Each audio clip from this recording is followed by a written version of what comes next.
ಓಂ ಶಾಂತಿ ವೀಕ್ಷಕರೇ, ಅಭಿಮಾನಿಗಳೇ, ಗುರುಮಕ್ಕಳೇ, ಭಕ್ತರೇ, ಮಿತ್ರರೇ, ನಿಮ್ಮೆಲ್ಲರಿಗೂ ಒಳ್ಳೆಯದಾಗಲಿ. 21 ದಿನದಲ್ಲಿ 21 ಡೇಸ್, 3 ವಾರದಲ್ಲಿ ನಿಮ್ಮ ಹಣೆ ಬರನೇ ಬದಲಾವಣೆ ಆಗುತ್ತಾ, ಅಥವಾ ನಿಮಗೆ ಅದೃಷ್ಟ ಕುಲಾಯಿಸುತ್ತಾ, ಅಥವಾ ನಿಮ್ಮ ಜೀವನದಲ್ಲಿ ಒಂದು ಹೊಸ ಅಧ್ಯಾಯ ಪ್ರಾರಂಭ ಆಗುತ್ತಾ, ಅಥವಾ ಒಂದು ಟರ್ನ್, ನಿಮ್ಮ ಜೀವನದಲ್ಲಿ ಒಂದು ಟರ್ನ್ ಹೊಸದು ಪ್ರಾರಂಭ ಆಗುತ್ತಾ, ಇದ್ರ ಬಗ್ಗೆ ನಾವು ಇವತ್ತು ಈ ವಿಡಿಯೋನಲ್ಲಿ ಒಂದಷ್ಟು ಮಾಹಿತಿಯನ್ನು ಹಂಚಿಕೊಳ್ಳೋಣ. ವೀಕ್ಷಕರೇ ಗಮನಿಸಿ, ಹಳೆಯ ಕಾಲದಿಂದ 21 ನಮಸ್ಕಾರಗಳು ಶ್ರೀ ಗಣೇಶನಿಗೆ. 21 ದಿನ ಅಂದರೆ 3 ವಾರ. ಯಾವುದಾದ್ರೂ ಒಂದು ವ್ರತವನ್ನು ನಾವು ಕೈಗೊಂಡಾಗ ಅದರಿಂದ ನಮಗೆ ಫಲ ಸಿಗುತ್ತೆ ಅಂತ ಮಹಾತ್ಮರು, ಹಳೆಯ ಕಾಲದಲ್ಲಿ ಋಷಿಮುನಿಗಳು, ಮಹಾಮಾತೆಯರು, ಸಂತರು, ದಾಸರು, ಶರಣರು, ಇವರೆಲ್ಲ ನಮಗೆ ಹಾಕಿಕೊಟ್ಟಂಥ ಒಂದು ಒಳ್ಳೆಯ ಮಾರ್ಗ. ವೀಕ್ಷಕರೇ, ಭಕ್ತರೇ, ಮಿತ್ರರೇ, ಅಭಿಮಾನಿಗಳೇ, ನಿಮ್ಮ ಜೀವನದಲ್ಲಿ ಸಾಕಷ್ಟು ಕಷ್ಟಗಳು ಬಂದಿರುತ್ತೆ. ಈಗಾಗಲೇ ಆ ಕಷ್ಟಗಳಿಗೆ ಪರಿಹಾರ ಕಂಡುಕೊಳ್ಳಿಕ್ಕೆ ನೀವು ಗುಡಿ, ಗೋಪುರ, ಮಂದಿರ, ಮಠ, ಹಾಗೆ ಸಾಕಷ್ಟು ಮಂತ್ರವಾದಿಗಳು, ಗುರುಗಳು, ಪೂಜಾರಿಗಳು ಇತ್ಯಾದಿ ಕಡೆ ಎಲ್ಲ ಓಡಾಡಿ ಸುಸ್ತಾಗಿರ್ತೀರ. ಸಾಕಷ್ಟು ಮಂದಿ ನಿಮ್ಗೆ ಹೇಳಿರ್ತಾರೆ, ಅಲ್ಲಿ ಹೋಗು ಒಳ್ಳೇದಾಗುತ್ತೆ, ಇಲ್ಲಿ ಹೋಗು ಒಳ್ಳೇದಾಗುತ್ತೆ, ಆ ದೇವಸ್ಥಾನ ಹತ್ರ ಹೋಗು, ಆ ದೇವರಿಗೆ ನಮಸ್ಕಾರ ಮಾಡು, ಅಲ್ಲಿ ಪೂಜೆ ಮಾಡಿಸು, ಇಲ್ಲಿ ಪೂಜೆ ಮಾಡಿಸು, ಅಲ್ಲಿ 108 ತೆಂಗಿನಕಾಯಿ ಹೀಡ್ಗಾಯಿ ಒಡಿಸು, ಇಲ್ಲಿ ನಿಂಬೆಹಣ್ಣು 108 ಆ ದೇವಿಗೆ ಬಲಿ ಕೊಡಿಸು, ಹಾಗೆ ಹೀಗೆ ಅಂತ ಸಾಕಷ್ಟು ಕರೆ ನಿಮಗೆ ನಿಮ್ಮ ಮಿತ್ರರು, ಬಂಧುಗಳು, ದೊಡ್ಡವರು, ಚಿಕ್ಕವರೆಲ್ಲ ಅಡ್ವೈಸ್ ಮಾಡಿರ್ತಾರೆ. ನೀವು ಕೂಡ ಎಲ್ಲ ಕಡೆ ಹೋಗಿ ಎಷ್ಟೋ ನಿಂಬೆ ಹಣ್ಣುಗಳನ್ನು, ಎಷ್ಟೋ ಹೀಡ್ಗಾಯಿ ತೆಂಗಿನಕಾಯಿಗಳನ್ನು, ಎಷ್ಟೋ ಅರ್ಚನೆಗಳನ್ನು, ಪೂಜೆಗಳನ್ನು ಮಾಡಿಸಿರ್ತೀರ.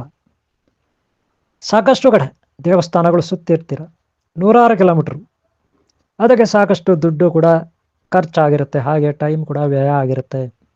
ನಿಮ್ಮದೇ ಆದ ಒಂದು ಶ್ರಮ ಇರುತ್ತೆ, ನಿಮ್ಮ ಹಿಂದೆ ಒಂದು ಅದಕ್ಕೆ ತಕ್ಕಂಥ ಫಲ ಸಿಗಲಿಲ್ವಲ್ಲ ಅನ್ನೋ ಕೊರಗು ಕೂಡ ಹಾಗೆ ಉಳ್ಕೊಳ್ಳುತ್ತೆ. ವೀಕ್ಷಕರೇ, ಭಕ್ತರ, ಅಭಿಮಾನಿಗಳೇ, ಮಿತ್ರರೇ, ಸಂಕಲ್ಪ ಅಂದರೆ 21 ದಿನ. ಕೆಲವು ಗುರುಗಳು ಹೇಳ್ಕೊಡ್ತಾರೆ, ನೀನು 21 ದಿನ ಆ ನಾಗರಗಟ್ಟೆ ಸುತ್ತು, ಅಲ್ಲಿ ಬೇವಿನ ಮರ ಇರುತ್ತೆ, ಅರಳಿ ಮರ ಇರುತ್ತೆ, ಮಧ್ಯದಲ್ಲಿ ನಾಗದೇವತೆಗಳ ವಿಗ್ರಹಗಳಿರುತ್ತೆ, ನೀವು ಸುತ್ತಲೂ ಅಶ್ವತ್ಥಕಟ್ಟೆ, ನಾಗರಗಟ್ಟೆ ಸುತ್ತು. ಎಷ್ಟು ದಿನ? 21 ದಿನ, 3 ವಾರ. ಡೈಲಿ ಬೆಳಗ್ಗೆ ಹೋಗು, 3:30 ಹೋಗು, 4:00 ಹೋಗು, 5:00 ಎಚ್ಚರಗೊಳ್ಳು, ಸ್ನಾನ ಮಾಡು, ಆಮೇಲೆ ಅಲ್ಲಿ ಹೋಗು, ಪೂಜಾ, ಅಲ್ಲಿ ಹೋಗಿ ಒಂದು ಏನೋ ಊದುಕಡ್ಡಿ, ಕರ್ಪೂರ, ಏನೋ ಒಂದು ತೆಂಗಿನಕಾಯಿ, ಏನೋ ಒಂದು ದೊಡ್ಡದು, ಆ ನಾಗರಗಟ್ಟೆಗೆ ಒಂದು 3 ಸುತ್ತ, 6 ಸುತ್ತ, 7 ಸುತ್ತ, 9 ಸುತ್ತ ಹಾಕಿ ಬಾ. ಅಥವಾ ಅಲ್ಲಿ ಗಣೇಶ ಗುಡಿ ಇದೆ, ಅಲ್ಲಿ ಹೋಗಿ ಬಾ. ಬುಧವಾರ ಹೋಗು ಗಣೇಶ ಗುಡಿಗೆ, ಸೋಮವಾರ ಹೋಗು ಶಿವನ ದೇವಸ್ಥಾನಕ್ಕೆ, ಶನಿವಾರ ಹೋಗು ಶನೇಶ್ವರನ ದೇವಸ್ಥಾನಕ್ಕೆ, ಮಂಗಳವಾರ ಹೋಗು ಹನುಮಂತನ ಗುಡಿಗೆ, ಚಾಮುಂಡೇಶ್ವರಿ ಗುಡಿಗೆ. ಈ ರೀತಿ ಎಲ್ಲ ನಿಮಗೆ ದೊಡ್ಡವರು, ಚಿಕ್ಕವರು ಹೇಳಿರ್ತಾರೆ. ಒಳ್ಳೇದಾಗತ್ತೆ ಅಂತ ನಿಮ್ಗೆ ಹೇಳಿರ್ತಾರೆ. ಪಾಪ ನೀವು ಕಷ್ಟಪಟ್ಟು ಸುಸ್ತಾಗಿ ಹೋಗಿರ್ತೀರ. ಎಷ್ಟು ದಿನ ಅಂತ ಕಷ್ಟಪಡ್ತೀರಾ? 1 ದಿನ, 2 ದಿನ, 1 ವಾರ, 1 ತಿಂಗಳು, 2 ತಿಂಗಳು, 3 ತಿಂಗಳು, ಆಮೇಲೆ ಸುಸ್ತಾಗಿ ಹೋಗ್ತೀರ. ಅರೆ ಇಲ್ಲೇನು ಫಲ ಸಿಗಲಿಲ್ಲ ಬಿಡು, ಇದರಿಂದ ಏನು ಪ್ರಯೋಜನ ಇಲ್ಲ ಬಿಡು, ಆ ಗುರು ಅದು ಕೊಟ್ಟ, ಈ ಗುರು ಇದು ಕೊಟ್ಟ, ಅಮಾವಾಸ್ಯೆಗೆ ಪೌರ್ಣಮಿಗೆ ಪೂಜೆ ಮಾಡಿ ಕೊಟ್ಟ, ಮತ್ತೆ ಅದು ಮನೆಗೆ ಬಂದ್ವಿ, ಮತ್ತೆ ನಮಗೇನು ಒಳ್ಳೇದಾಗಿಲ್ಲ. ಎಲ್ಲ ಹಾಗೆ ಇದೆ ಯಥಾತಥ ಪರಿಸ್ಥಿತಿ. ಹೆಂಗೆ ಮೊದಲಿತ್ತು ಅದೇ ದರಿದ್ರ, ಹೆಂಗೆ ಮೊದಲಿತ್ತು ಅದೇ ರೋಗಗಳು, ಹೆಂಗೆ ಮೊದಲಿತ್ತು ಕಷ್ಟಗಳು ಅದೇ, ಹೆಂಗೆ ಮೊದಲಿತ್ತು ಶತ್ರುಗಳ ಬಾಧೆ ಅದೇ. ಈ ರೀತಿ ನೀವು ಪೇಚಾಡ್ತಾ ಕೂತ್ಕೊಂತೀರ. ನಿಮ್ಮದೇ ಆದ ಚಿಂತೆ, ನೋವು, ಬಾಧೆ, ಕಷ್ಟ ಯಾರಿಗೆ ಹೇಳ್ಕೊತೀರ? ನಮ್ಮ ಹಣೆ ಬರನೇ ಎಷ್ಟು ಅನ್ನೋ ಪರಿಸ್ಥಿತಿಗೆ ನೀವು ಬರ್ತೀರಾ, ಅಥವಾ ನಮ್ಮ ಕರ್ಮನೇ ಎಷ್ಟು ಅಂತ ಬಂದು ಫೈನಲ್ ಆಗಿ ಕೂತ್ಕೋತೀರ. ಕೆಲವರಂತೂ ಆತ್ಮಹತ್ಯೆನೇ ಮಾಡ್ಕೊಬಿಡ್ತಾರೆ ಬಿಡಿ, ಅದು ಬೇರೆ ವಿಚಾರ. ಇನ್ನು ಕೆಲವರು ಹುಚ್ಚರ ಆಗ್ಬಿಡ್ತಾರೆ ಬಿಡಿ, ಅದು ಇನ್ನೂ ಭಯಾನಕ. ಆದರೆ ಇನ್ನು ಕೆಲವರು ಹೆಂಗೋ ಆಗಲಿ ಬಿಡು, ಏನೋ ಆಗಲಿ ಬಿಡು, ಏನೋ ಒಂದು ಆಗುತ್ತೆ ಬಿಡು ಅಂತ ಯಾವುದೋ ಒಂದು ಚಿಕ್ಕಿದ್ದು ಕುಡ್ಕೊಂಡು ಹೆಂಗೋ ಹಂಗೆ ಕಾಲ ಕಳೀತಾರೆ. ವೀಕ್ಷರ, ಅಭಿಮಾನಿಗಳೇ, ಭಕ್ತರೇ, ಗುರುಮಕ್ಕಳೇ, ನಿಮಗೊಂದು ನಾನು ಸಲಹೆ ಕೊಡ್ತೀನಿ. ಸೈಕಾಲಜಿಕಲ್ ಆಗಿ, ಮಾನವಶಾಸ್ತ್ರ ವೈದ್ಯರು ಹೇಳೋದೇನೆಂದರೆ, ಮನೋಶಾಸ್ತ್ರಜ್ಞರು ಅಂದರೆ ಒಬ್ಬ ಸೈಕಾಲಜಿಸ್ಟು ಅಂದರೆ ಮನುಷ್ಯರ ಡಾಕ್ಟ್ರು, ಮನುಷ್ಯರ ಮನಸ್ಸಿನ ಡಾಕ್ಟ್ರು. ಆ ಮನುಷ್ಯರ ಮನಸ್ಸಿನ ಡಾಕ್ಟ್ರು ಸೈಕಾಲಜಿಸ್ಟ್ ಅಂತಾರೆ, ಅವ್ರನ್ನ ಮನೋಶಾಸ್ತ್ರಜ್ಞರು ಅಂತಾರೆ. ಹಾಗೆ ಹಳೆಯ ಕಾಲದಲ್ಲಿ ಗುರುಗಳು, ವೈದ್ಯರು, ಮಹಾನ್ ಭಾವರು ಅಥವಾ ಮಹಾಮಾತೆಯವರು ಹಾಕಿಕೊಟ್ಟ ಒಂದು ಮಾರ್ಗ 21 ದಿನ. ಯಾವ ವ್ಯಕ್ತಿ 21 ದಿನ ಯಾವುದೋ ಒಂದು ಒಳ್ಳೆಯ ಸಂಕಲ್ಪ ಮಾಡಿ ಕೂತ್ಕೊಂಡ್ರೆ, ಅದನ್ನು ಕರೆಕ್ಟಾಗಿ ಪಾಲನೆ ಮಾಡಿದ್ರೆ, ನಿಷ್ಠೆಯಿಂದ 21 ದಿನ ಖಂಡಿತ ಅವನಿಗೆ ಫಲ ಸಿಗುತ್ತೆ. ಅವನು ಆ ಒಂದು ವಾತಾವರಣಕ್ಕೆ ಬದಲಾವಣೆ ಆಗ್ತಾನೆ, ಶಿಫ್ಟ್ ಆಗ್ತಾನೆ. ಉದಾಹರಣೆಗೆ ಒಬ್ಬ ವ್ಯಕ್ತಿ ಕುಡುಕ ಆಗಿರ್ತಾನೆ, ಅಥವಾ ಒಬ್ಬ ವ್ಯಕ್ತಿ ಕಳ್ಳ ಆಗಿರ್ತಾನೆ, ಅಥವಾ ಒಬ್ಬ ವ್ಯಕ್ತಿ ಕೋಪಿಷ್ಠನಾಗಿರ್ತಾನೆ, ಅಥವಾ ಒಬ್ಬ ವ್ಯಕ್ತಿ ಕಾಮುಕನಾಗಿರ್ತಾನೆ, ಅಥವಾ ಒಬ್ಬ ವ್ಯಕ್ತಿ ತುಂಬ ಮೂರ್ಖನಾಗಿರ್ತಾನೆ ಅಂತ ಇಟ್ಕೊಳ್ಳಿ. ಅಂಥ ವ್ಯಕ್ತಿಗಳು 21 ದಿನ ಒಂದು ಒಳ್ಳೆಯ ಯೋಗ ಶಾಲೆಗೆ ಹೋಗಿ, ಅಥವಾ ಒಳ್ಳೆಯ ಗುರುಗಳ ಹತ್ರ ಪಾಠ ಕೇಳಿ, ಅಥವಾ ಯಾವುದೋ ಒಂದು ಒಳ್ಳೆಯ ಸಂಕಲ್ಪ ಹಿಡ್ಕೊಂಡು, ಸಂಕಲ್ಪ ಅಂದರೆ ಮುಂದೆ ನಾವು ಯಾವುದೋ ಒಂದು ಸಾಧಿಸ್ಬೇಕಲ್ಲ, ವ್ಯಾಪಾರ ಮಾಡೋದ್ರಲ್ಲೋ, ಯಾವುದೋ ಅಂಗಡಿ ಮಾಡಿ, ಹೋಟ್ಲ್ ಮಾಡಿ, ಆಫೀಸ್ ಮಾಡಿ, ಯಾವುದ್ರಲ್ಲೋ ಒಂದು ಅಭಿವೃದ್ಧಿ ಹೊಂದಬೇಕಲ್ಲ, ಲಾಭ ಸಂಪಾದನೆ ಮಾಡಬೇಕಲ್ಲ, ಅಥವಾ ಹೆಚ್ಚಿನ ಆದಾಯ ಸಂಪಾದನೆ ಮಾಡಬೇಕಲ್ಲ, ಅಥವಾ ಉದ್ಧಾರ ಆಗಬೇಕಲ್ಲ, ಅಥವಾ ಗುರಿ ಮುಟ್ಟಬೇಕಾದ ಗುರಿ ಮುಟ್ಟಬೇಕಲ್ಲ. ಅದನ್ನು ಮುಟ್ಟಬೇಕಾದ್ರೆ ನಾವೊಂದು ಸಂಕಲ್ಪ ಮಾಡಬೇಕು. ಆ ಸಂಕಲ್ಪ ಮಾಡಿ ನೀನು ಧ್ಯಾನ ಆದರೂ ಮಾಡು, ಜ್ಞಾನ ಆದರೂ ಪಡ್ಕೋ, ದುಡ್ಡಾದರೂ ಮಾಡ್ಕೋ, ಅಥವಾ ಯಾವುದೋ ಒಂದು ದೇಶಕ್ಕೆ ಹೋಗಿ ಉದ್ಯೋಗ ಪಡ್ಕೋಬೇಕಂತಾದರೂ ಆಸೆ ಪಡು. ಒಟ್ಟಿನಲ್ಲಿ ನಿಮ್ಮದೇ ಆದ ಒಂದು ಸಂಕಲ್ಪ, ನಿಮ್ಮದೇ ಆದ ಒಂದು ಅಭಿರುಚಿ, ನಿಮ್ಮದೇ ಆದ ಒಂದು ಆಸಕ್ತಿ ಇರುತ್ತೆ. ಅದನ್ನು ಇಟ್ಕೊಂಡು 21 ದಿನ ನೀವು ಬೆಳಗ್ಗೆ 4:00 ಎದ್ದು, 3:00 ಎದ್ದು, 5:00 ಎದ್ದು, 6:00 ಎದ್ದು, ಒಟ್ಟಿನಲ್ಲಿ ಎಚ್ಚರಗೊಳ್ರಿ ಯಾವುದೋ ಒಂದು ಟೈಮ್ಗೆ, ನಿಮ್ಗೆ ಇಷ್ಟ ಬಂದ ಟೈಮ್ಗೆ. ಹಂಗಂತ ಆರೋಗ್ಯ ಕೆಡಿಸ್ಕೋಬೇಡಿ. ಬೇಡ ಬೆಳಗ್ಗೆ ಸೂರ್ಯೋದಯ ಆದಮೇಲೆ 7:00 8 ಗಂಟೆಗೆ ಹೇಳಿ, ಅದು ನಾನು ಬೇಡ ಅನ್ನಲ್ಲ. ಒಟ್ಟಿನಲ್ಲಿ ನಿಮ್ಮ ಮನಸ್ಸಿನಲ್ಲಿ ಒಂದು ಸಂಕಲ್ಪ ಇದೆ, ನೀಟಾಗಿ ಫ್ರೆಶ್ ಆಗಿ ಮುಖ ತೊಳ್ಕೊಳ್ಳಿ. ಯಾವುದೋ ಒಂದು ಗುಡಿ ಮನೆಯಲ್ಲಿ, ಅಥವಾ ಹೊರಗಡೆ ಯಾವುದೋ ಒಂದು ದೇವಸ್ಥಾನ, ಅಥವಾ ನಿಮ್ಮದೇ ಒಂದು ಪರ್ಸ್ನಲ್ ರೂಮು ಶುದ್ಧವಾಗಿರಲಿ, ಸ್ವಚ್ಛವಾಗಿರಲಿ, ಅಕ್ಕಪಕ್ಕ ಅಲ್ಲಿ ಕೂತ್ಕೊಂಡು ಕಣ್ಮುಚ್ಚಿ ನಿಮ್ಮದೇ ಆದ ಒಂದು ಇಷ್ಟ ದೇವರು, ನಿಮ್ಮದೇ ಆದ ಒಂದು ಗುರುಗಳು, ಅವ್ರನ್ನ ಸ್ಮರಣೆ ಮಾಡಿ. ಆದರೆ ನೀವು ಯಾವ ಕೆಲಸಕ್ಕೆ ಕೈ ಹಾಕ್ತಾ ಇದ್ದೀರ ಅನ್ನೋದು ಗುರುಗಳಿಂದ ತಿಳ್ಕೊಬೇಕು. ಉದಾಹರಣೆಗೆ ವಿದ್ಯಾಭ್ಯಾಸಕ್ಕೆ ಮಹಾ ಸರಸ್ವತಿ, ತಾರಾಮತ ಗುರುದೇವ್, ವಿಘ್ನೇಶ್ವರ ಇವರನ್ನ ಧ್ಯಾನ ಮಾಡಬೇಕು. ಬುಧ ಗ್ರಹವನ್ನು ನೀವು ಧ್ಯಾನ ಮಾಡಬೇಕು. ಆ ರೀತಿ ನೀವು ಧ್ಯಾನ ಮಾಡಿಕೊಂಡು ಬುಧ ಗ್ರಹ, ಸರಸ್ವತಿ, ತಾರಾಮತ ಗುರುದೇವ್ ಇವ್ರನ್ನ ನೀವು 21 ದಿನ ಬೆಳಗ್ಗೆ, ಮಧ್ಯಾಹ್ನ, ಸಂಜೆ, ರಾತ್ರಿ ಈ ರೀತಿ 10 ನಿಮಿಷ ನೀವು ಧ್ಯಾನ ಮಾಡಿದ್ರೆ, ಒಂದು ಸಂಕಲ್ಪ ಇಟ್ಕೊಂಡು ನಾನು ಖಂಡಿತ ಪಾಸ್ ಆಗಬೇಕು, ಖಂಡಿತ ನನಗೊಂದು ಒಳ್ಳೆಯ ಉದ್ಯೋಗ ಸಿಗಬೇಕು, ಖಂಡಿತ ನಾನು ಸಕ್ಸಸ್ ಆಗಬೇಕಂತ ಒಂದು ಸಂಕಲ್ಪ ಮಾಡ್ಕೋಬೇಕು ಮೊದಲನೇ ದಿನ. ಅಲ್ಲಿಂದ 21 ದಿನ ನೀವು ಯಾವ ಕಾರಣಕ್ಕೂ ಯಾವುದೇ ಸಿನಿಮಾ ನೋಡಬಾರ್ದು, ಯಾವುದೇ ಪೇಪರ್ ಓದಬಾರ್ದು, ಯಾವುದೇ ಕೆಟ್ಟ ವಿಚಾರ ತಿಳ್ಕೊಬಾರ್ದು, ಯಾರ ಮೇಲೂ ಜಗಳ ಮಾಡಬಾರ್ದು.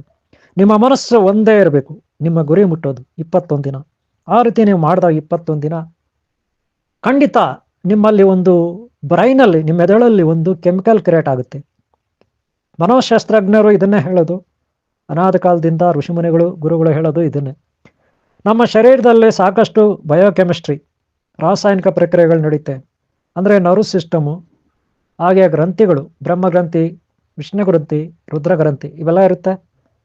ಹಾಗೆ ನಮ್ಮ ಮೆದುಳಲ್ಲಿ ಪಿಟ್ಯುಟರಿ ಪೈನಲ್ ಅನ್ನೋ ಗ್ರಂಥಿನೇ ಇರುತ್ತೆ. ನಮ್ಮ ಮೆದುಳಲ್ಲಿ ಪೈನಲ್ ಅಂತಾದರೂ ಕರ್ಕೊಳ್ಳಿ, ಪಿಟ್ಯುಟರಿ ಅಂತಾದರೂ ಕರ್ಕೊಳ್ಳಿ, ಗ್ರಂಥಿ ಇರುತ್ತೆ. ಅದು ಅರಳು ಬಿಡುತ್ತೆ, ಅದರಲ್ಲಿ ಒಂದು ಕ್ರಿಯೇಟ್ ಆಗುತ್ತೆ ಕೆಮಿಕಲ್. ಆಗ ನಿಮ್ಮಲ್ಲಿ ಒಂದು ಹೊಸ ಜ್ಞಾನ, ಹಳೆಯ ಜ್ಞಾನ ಹೋಗಿ, ಹಳೆಯ ಶಕ್ತಿ ಹೋಗಿ, ದಾರಿದ್ರ್ಯವಾಗಿ, ನಿಮ್ಮ ನಿಶಕ್ತಿವಾಗಿ, ರೋಗವಾಗಿ ಒಂದು ಹೊಸ ಚೈತನ್ಯ ಬರುತ್ತೆ. ಅದೊಂದು ಸಂಕಲ್ಪ ಮಲ್ಟಿ ಪರ್ಸನಾಲಿಟಿ ಆಗಿ ಪರಿವರ್ತನೆ ಆಗುತ್ತೆ. ಅದು ನಿಮಗೆ ಬೇಕಾದದನ್ನು ತಂದು ಕೊಡುತ್ತೆ. ಅಂದರೆ ನಿಮ್ಮಲ್ಲಿ ಇನ್ನೊಂದು ಚೈತನ್ಯ ಬರುತ್ತೆ, ನೀವೇ ಒಂದು ಒಳ್ಳೆ ವ್ಯಕ್ತಿಯಾಗಿ ಬೆಳಿತೀರ. ನಿಮ್ಮಲ್ಲಿ ಒಂದು ಸೂಪರ್ ಪವರ್, ಸುಪ್ರೀಂ ಪವರ್ ಆಗಿ ಹರಳುತ್ತೆ. ಹೂವು ಹರಳ್ದಂಗೆ, ಸುವಾಸನೆ ಹರಳ್ದಂಗೆ ನಿಮ್ಮಲ್ಲೇ ಹರಡುತ್ತೆ 21 ದಿನದಲ್ಲಿ. ಯಾಕಂದರೆ ನೀವು ಕಷ್ಟಪಟ್ಟಿರ್ತೀರ, ಸಾಧನೆ ಮಾಡಿರ್ತೀರ. ಅದಕ್ಕೆ ಆಗ ನೀವು ಅಂದ್ಕೊಂಡಿದ್ದು ಖಂಡಿತ ಈಡೇರುತ್ತೆ. ಹಂಗಂತ 21 ದಿನದಲ್ಲೇ ಈಡೇರುತ್ತಾ ಅನ್ಬೇಡಿ. ನಿಮಗೆ ಆ ಶಕ್ತಿ ಬಂದಿರುತ್ತೆ. ಯಾವ ಶಕ್ತಿ? ಯಾವುದನ್ನ ಪಡ್ಕೋಬೇಕು ಅನ್ಕೊಂಡಿದ್ರೋ, ಏನನ್ನ ಸಾಧಿಸ್ಬೇಕು ಅನ್ಕೊಂಡಿದ್ರೋ, ಏನು ಮಾಡ್ಬೇಕು ಅನ್ಕೊಂಡಿದ್ರೋ, ಆ ಶಕ್ತಿ ನಿಮ್ಮಲ್ಲಿ ಬಂದ್ಬಿಟ್ಟಿರುತ್ತೆ. ಅದು ಆಮೇಲೆ ನಿಧಾನಕ್ಕೆ 1 ತಿಂಗಳು, 2 ತಿಂಗಳು, 3 ತಿಂಗಳಿಗೆ ಆ ಫಲನ ತಂದು ದಿನೇ ನಿಮಗೆ ಕೊಡುತ್ತೆ. ಅದು ದುಡ್ಡು ಇರ್ಬೋದು, ಯಾವುದೋ ಉದ್ಯೋಗ ಇರ್ಬೋದು, ಯಾವುದೋ ಆಸ್ತಿ ಪಾಸ್ತಿ ಸಂಪಾದನೆ ಮಾಡ್ಬೇಕಂತಿರ್ಬೋದು, ಯಾವುದೋ ಕಾರೋ, 2 ವೀಲರೋ, ಪ್ಲೇನೋ ಏನೋ ಕೊಂಡ್ಕೋಬೇಕಂತಿರ್ಬೋದು, ಅಥವಾ ಯಾವುದೋ ಅಧಿಕಾರ ಅಂದರೆ ಗೊತ್ತಲ್ಲ, ಯಾರ್ಯಾರೋ ಎಂತೆಂಥ ಅಧಿಕಾರಗಳು ಸಂಪಾದನೆ ಮಾಡೋಕ್ಕೆ ಹೋಗ್ತಾರೆ, ಪ್ರಮೋಷನರ್ಗಳು, ಯಾವುದೋ ಒಂದು ಉದ್ಯೋಗ. ಹೀಗೆ ನೀವು ಗುರಿ ಮುಟ್ಟಬೇಕು. ಆ ಚೈತನ್ಯ ನಿಮ್ಮಲ್ಲಿ 21 ದಿನದಲ್ಲಿ ಬಂದಿರುತ್ತೆ. ನೀವು ಬದಲಾವಣೆ ಆಗಿರ್ತೀರ, ಮಾನಸಿಕವಾಗಿ, ದೈಹಿಕವಾಗಿ, ಭಾವನಾತ್ಮಕ ನೀವು ಬದಲಾವಣೆ ಆಗಿರ್ತೀರ. ಅದಕ್ಕೆ ನಿಮ್ಮಲ್ಲಿರೋ ಬ್ರಹ್ಮಗ್ರಂಥಿ, ವಿಷ್ಣು ಗ್ರಂಥಿ, ರುದ್ರ ಗ್ರಂಥಿ, ನಿಮ್ಮಲ್ಲಿರೋ ಮಾನಸಿಕ ಮನೋಬಲ, ಈ ರೀತಿ ನಿಮ್ಮಲ್ಲಿ ಒಂದು ಶಕ್ತಿ 21 ದಿನದಲ್ಲಿ ಬದಲಾವಣೆ ಆಗುತ್ತೆ. ಮೊದಲು ನೀವು ಹಳೆ ಮನುಷ್ಯರು ಹೆಂಗಿದ್ರು ಹಂಗಿರಲ್ಲ, ಈಗ ಹೊಸ ಮನುಷ್ಯರಾಗಿರ್ತೀರಾ. ನಿಮ್ಮಲ್ಲಿ ಹೊಸ ಚೈತನ್ಯ ಬಂದಿರುತ್ತೆ, ಅದು ನಿಮ್ಮ ಗುರಿಯನ್ನು ಮುಟ್ಟಿಸುತ್ತೆ. ಇದು 21 ದಿನದ ಸಂಕಲ್ಪದ ರಹಸ್ಯ. 21 ದಿನದ ಸಂಕಲ್ಪದ ರಹಸ್ಯ ಇದು. ಇದು ಮನೋಶಾಸ್ತ್ರಜ್ಞರು, ಸೈಕಾಲಜಿಸ್ಟ್ ಅಲ್ಲದೆ ಅನಾದಿ ಕಾಲದಿಂದ ಗುರುಗಳು ಹಾಗೆ ತಿಳಿಸಿಕೊಟ್ಟಂಥ ಒಂದು ರಹಸ್ಯ ಜ್ಞಾನ. ಆದ್ದರಿಂದ ಪ್ರಯತ್ನ ಪಡಿ, 21 ದಿನ ಕಷ್ಟಪಡಿ. ನಿಮ್ಮಲ್ಲಿ ಹೊಸ ಚೈತನ್ಯ, ಹೊಸ ಮನುಷ್ಯರಾಗಿ ನೀವು ಒಂದು ಮಹಾಶಕ್ತಿಯಾಗಿ ಬೆಳಗಿ. ಆಗ ನೀವು ಬೇಕಾದದ್ದನ್ನು ಪಡಿತೀರ, ಯಾವುದೇ ಸಂದೇಹ ಇಲ್ಲ. ಗೊತ್ತಾಯ್ತಲ್ಲ? ಓಕೆ, ಪ್ರಯತ್ನಿಸಿ.